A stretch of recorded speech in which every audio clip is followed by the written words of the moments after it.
ಪಹಲ್ಗಾಮ್ ದಾಳಿಯಲ್ಲಿ ಪಾಕಿಸ್ತಾನದ ಕೈವಾಡ ಇದೆಯಾ ಅನ್ನುವಂಥ ಪ್ರಶ್ನೆಗೆ ತನಿಖೆಯನ್ನ ಮಾಡಲಾಗ್ತದೆ. ಅದು ಸ್ಪಷ್ಟವಾಗಿ ಗೊತ್ತಿರುವಂಥದ್ದೇ, ಪಾಕಿಸ್ತಾನದ ಕೈವಾಡದಿಂದನೇ ಹಿಂಗಾಗಿರುವಂಥದ್ದು ಅಂತ. ಆದರೆ ಅದರ ಜೊತೆಗೆ ಇಲ್ಲಿರುವಂಥ ಲೋಕಲೈಟ್ಸ್ ಅಂದ್ರೆ ಕಾಶ್ಮೀರಿಯಲ್ಲಿರುವಂಥ ಲೋಕಲೈಟ್ಸ್ಗಳು ಕೂಡ ಸಾಥ್ ಕೊಟ್ಟಿದ್ರಾ ಅನ್ನುವಂಥ ಪ್ರಶ್ನೆಗೆ ಪುಷ್ಟಿ ನೀಡುವಂತೆ ಒಂದು ವಿಡಿಯೋ ಕೂಡ ವೈರಲ್ ಆಗ್ತದೆ. ಇದೇ ಸಂದರ್ಭದಲ್ಲಿ ಪಾಕಿಸ್ತಾನದ ಮಾಜಿ ಸೇನಾಧಿಕಾರಿ ಕೈವಾಡ ಇರುವಂಥ ಶಂಕೆ ಕೂಡ ವ್ಯಕ್ತವಾಗ್ತಾ ಇದೆ.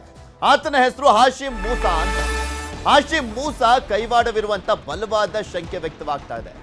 ದಾಳಿಯ ಮಾಸ್ಟರ್ ಮೈಂಡ್ಗಳಲ್ಲಿ ಹಾಶಿಮ್ ಮೂಸಾ ಕೂಡ ಒಬ್ಬ ಅಂತ ಹೇಳಲಾಗ್ತಾ ಇರುವಂತದ್ದು. ಪಾಕಿಸ್ತಾನದ ಮಾಜಿ ಸೇನಾಧಿಕಾರಿ ಈತನನ್ನ ಸೇನೆಯಿಂದ ತೆಗೆದುಹಾಕಲಾಗಿತ್ತು. ಅದಾದ ನಂತರ ಲಷ್ಕರ್ ಉಗ್ರರ ಸಂಘಟನೆಯನ್ನ ಸೇರ್ಕೊಂಡಿದ್ದ.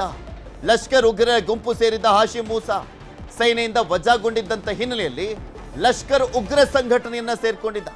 ಕಾಶ್ಮೀರದ ಸ್ಥಳೀಯರ ಜೊತೆ ಮೂಸಾಗೆ ನಂಟಿರುವಂತ ಶಂಕೆಯನ್ನ ವ್ಯಕ್ತಪಡಿಸಲಾಗ್ತಾ ಇದೆ.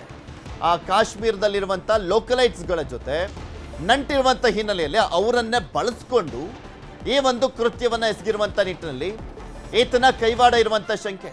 ಲಷ್ಕರ್ ಟೀಮ್ ಮೂಲಕ ISI ನಂಟಿನ ಶಂಕೆ ಇದೆ. ಮೂಸಾಗೂ ದಾಳಿಕೋರರಿಗೆ ಏನೆಲ್ಲ ನಂಟಿದೆ ಹಾಗಾದ್ರೆ?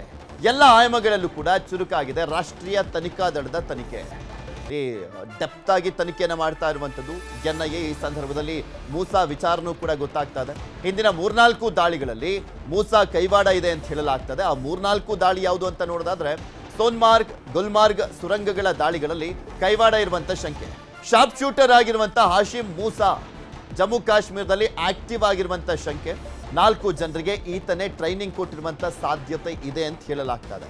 ಈ ಒಂದು ದಾಳಿಯಲ್ಲಿ 4 ಉಗ್ರರು ಗೊತ್ತಾಗಿದೆಯಲ್ಲ, ಆ 4 ಕೂಡ ಈತನೇ ಟ್ರೈನಿಂಗ್ ಅನ್ನ ಕೊಟ್ಟಿರುವಂತದ್ದು. ಅದರಲ್ಲೂ ಈ ಮುಂಚೆ ಹೇಳ್ತಾ ಇದ್ವಿ, ಈ TRF ಸಂಘಟನೆಯವರು ಈ ಉಗ್ರರು ಅಂತ ಹೇಳಲಾಗ್ತಾ ಇರಲಿಲ್ಲ. ಈ TRF ಸಂಘಟನೆ ಯಾವುದು? ಲಷ್ಕರ್ ಉಗ್ರ ಸಂಘಟನೆಯ ಮತ್ತೊಂದು ಪ್ರಾಕ್ಸಿ ಸಂಘಟನೆ ಇದು. ಲಷ್ಕರ್ ಉಗ್ರ ಸಂಘಟನೆ ಇದೆಯಲ್ಲ, ಅದೆಲ್ಲ ಬ್ಯಾನ್ ಆಗಿದೆಯಲ್ಲ. ಸೊ ಹೀಗಾಗಿ ಅದೊಂದು ಪ್ರಾಕ್ಸಿ ಸಂಘಟನೆಯ ರೀತಿಯಲ್ಲಿ TRF ಬಂದಿದೆ. ದಿ ರೆಸಿಸ್ಟೆಂಟ್ ಫ್ರಂಟ್ ಅನ್ನುವಂಥ ಸಂಘಟನೆ. ಇನ್ನು ಪಹಲ್ಗಾಮ್ ದಾಳಿ ಹಿಂದೆ ಸ್ಥಳೀಯರ ಕೈವಾಡ ಇದೆಯಾ ಅನ್ನುವಂಥ ಪ್ರಶ್ನೆಗೆ ಪುಷ್ಟಿ ನೀಡುವಂತೆ ಒಂದು ವಿಡಿಯೋ ಸಾಕ್ಷ್ಯ ಕೂಡ ಸಿಕ್ಕಿರುವಂಥದ್ದು. ನರಮೇಧಕ್ಕೆ ಸಾಥ್ ನೀಡಿದ್ರ ಸ್ಥಳೀಯರು ಅಂತ. ಬಿಕಾಸ್ ಇಂತಹ ಒಂದು ನರಮೇಧ ನಡೆಯುವಂತಹ ಸಂದರ್ಭದಲ್ಲಿ ಸ್ಥಳೀಯರ ಸಾಥ್ ಇಲ್ದಲೆ ಇಷ್ಟು ನೀಟಾಗಿ ಪ್ಲಾನ್ ಮಾಡಲಿಕ್ಕೆ ಸಾಧ್ಯನೇ ಇಲ್ಲ. ಯಾಕೆಂದ್ರೆ ಅಲ್ಲಿನ ಇಂಚಿಂಚು ಮಾಹಿತಿ ಗೊತ್ತಿದೆ ಅವರಿಗೆ. ಅಷ್ಟು ನೀಟಾಗಿ ಪ್ಲಾನ್ ಮಾಡ್ಕೊಂಡು ಸ್ಕೆಚ್ ಹಾಕೊಂಡು ಬಂದಿದ್ದಾರೆ ಅಂದ್ರೆ ಸ್ಥಳೀಯರ ಸಾಥೆ ಇಲ್ಲಿ ಮೇಯ್ನ್ ಆಗಿ ಕಾಣಿಸ್ತಾ ಇರುವಂಥದ್ದು. ಅದಕ್ಕೆ ಪುಷ್ಟಿ ನೀಡುವಂತೆ ಒಂದು ವಿಡಿಯೋ ವೈರಲ್ ಆಗ್ತಾ ಇದೆ. ಲೋಕಲ್ ಲಿಂಕ್ ಬಗ್ಗೆ ತನಿಖೆಯನ್ನ ಕೈಗೊಂಡಿರುವಂಥದ್ದು NIA. ಜಿಪ್ಲೈನ್ ಆಪರೇಟರ್ ಶಾಮೀಲಾಗಿದ್ದ ಅನ್ನುವಂಥ ಪ್ರಶ್ನೆ ಕೂಡ ಇದೆ. ಪ್ರವಾಸಿಗನ ಸೆಲ್ಫಿ ವಿಡಿಯೋದಲ್ಲಿ ಕೃತ್ಯ ಸೆರೆಯಾಗಿದೆ. ಘಟನೆಯನ್ನ ವಿವರಿಸಿರುವಂಥದ್ದು ಪ್ರವಾಸಿಗ ರಿಷಿ ಭಟ್. ಆತ ಜಿಪ್ಲೈನ್ ಅಲ್ಲಿ ಹೋಗುವಂತ ಸಂದರ್ಭದಲ್ಲಿ ವಿಡಿಯೋ ಮಾಡಿಕೊಂಡು ಆರಾಮಾಗಿ ಆತ ಫುಲ್ಲು ರೆಕಾರ್ಡ್ ಮಾಡ್ಕೊಳ್ತಿದ್ದ. ಆತನಿಗೆ ಗೊತ್ತೇ ಆಗಿಲ್ಲ ಅಲ್ಲಿ ಏನಾಗ್ತಾ ಇದೆ ಅಂತ. ಒಂದು 25-30 ಸೆಕೆಂಡ್ ಆದ್ಮೇಲೆ ಅರಿವಿಗೆ ಬಂದಿದೆ ಅಲ್ಲಿ ಶೂಟಿಂಗ್ ಆಗ್ತಾ ಇದೆ, ಶೂಟ್ ಮಾಡ್ಲಾಗ್ತಾ ಇದೆ, ಹತ್ಯೆ ಮಾಡ್ಲಾಗ್ತಾ ಇದೆ, ಉಗ್ರರು ಹತ್ಯೆ ಮಾಡ್ತಾ ಇದ್ದಾರೆ ಅಂತ. ಅದಾದ್ಮೇಲೆ ಅಲ್ಲಿಂದ ನೆಗ್ದು ತನ್ನ ಹೆಂಡತಿ ಮತ್ತೆ ಮಗನ ಜೊತೆ ಎಸ್ಕೇಪ್ ಆಗಿದ್ದಾರೆ. ಅವನ ಹೆಂಡತಿ ಮತ್ತು ಮಗ ಹೋಗುವಂತ ಸಂದರ್ಭದಲ್ಲಿ ಅಲ್ಲಾಹು ಅಕ್ಬರ್ ಅಂತ ಕೂಗಿರ್ಲಿಲ್ಲ ಆ ಆಪರೇಟರ್, ಜಿಪ್ಲೈನ್ ಆಪರೇಟರ್. ಆದ್ರೆ ಈತ ಹೋಗುವಂತ ಸಂದರ್ಭದಲ್ಲಿ ಕೂಗಿರುವಂತದ್ದು ಅಲ್ಲಾಹು ಅಕ್ಬರ್ ಅಂತ. ಅದು ಒಂಥರ ಸೈನ್ ಆದಂಗಾಗಿತ್ತು. ಅಂದ್ರೆ ಸೈನ್ ಅಂದ್ರೆ ಒಂದು ಸೂಚನೆ ಕೊಟ್ಟಂತಾಗಿತ್ತು.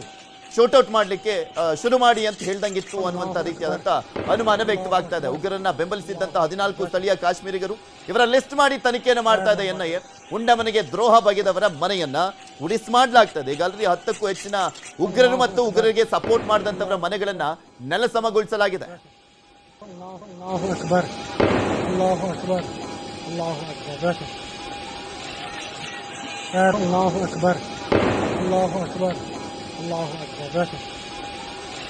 ನಾ ಪ್ರವಾಸಿಗ ಜಿಪ್ಲೈನ್ ನಲ್ಲಿ ಇದ್ದಾಗ ಏನೆಲ್ಲ ಆಯ್ತು, ಎಷ್ಟು ಜನ ಉಗ್ರರು ಪ್ರವಾಸಿ ತಾಣಕ್ಕೆ ನುಗ್ಗಿದ್ರು, ಕಾಡಿನ ಒಳಗಡೆ ಎಷ್ಟು ಉಗ್ರರಿದ್ರು, ಅಡಗಿಕೊಂಡಿದ್ರು.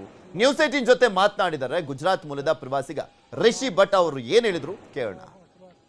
वहाँ से पहले भागा, मैंने एक ब्लाइंड स्पॉट था, वहाँ पे ऑलरेडी 2-3 लोग छुपे हुए थे, तो हमने भी वहाँ पे छुपना के ट्राई किया और वहाँ पे हम छुप गए थे. करीबन 8 to 10 मिनट्स के बाद थोड़ा फायरिंग कम हुआ, तो वहाँ से हमने भाग के मेन गेट की साइड जाना शुरू किया. हम लोग भी भागे, काफ़ी सारे ग्राउंड में और लोग भी छुपे हुए थे, वो लोग भी भागना शुरू किया. हम काफ़ी सारे लोग भाग रहे थे, तब फिर से गोलियां शुरू हुई और जब हम लोग दौड़ रहे थे उसमें से काफ़ी सारे लोगों को दौड़ते दौड़ते भी गोलियां लगी। करीबन 16-17 लोग हमारे सामने मर गए। अंदा लग रहा है क्योंकि मेरे आगे 10 बंदे गए थे, वो 10 बंदों में कहीं भी उसने कुछ जिक्र नहीं किया है, बट जब मैं कर रहा था तब उसने 3 बार अल्लाहू अकबर ऐसे 3 बार बोला। दूसरा बंदा जो पीछे था वो कुछ उर्दू की किताब पढ़ रहा था। ये सारी चीज़ अहमदाबाद 23 तारीख को पहुंच के हम फैमिली के साथ वीडियो देख रहे थे, तब मेरे माइंड में और मेरे बड़े भाई के माइंड में आई कि अभी तक के कोई वीडियो में ये चीज़ नहीं और यहीं पे ये बंदा बोल रहा है और फायरिंग शुरू हुई। तो वो मुझे थोड़ा डाउटफुल लग रहा है, इसीलिए मैंने आज तक वो वीडियो कहीं अपलोड नहीं किया था।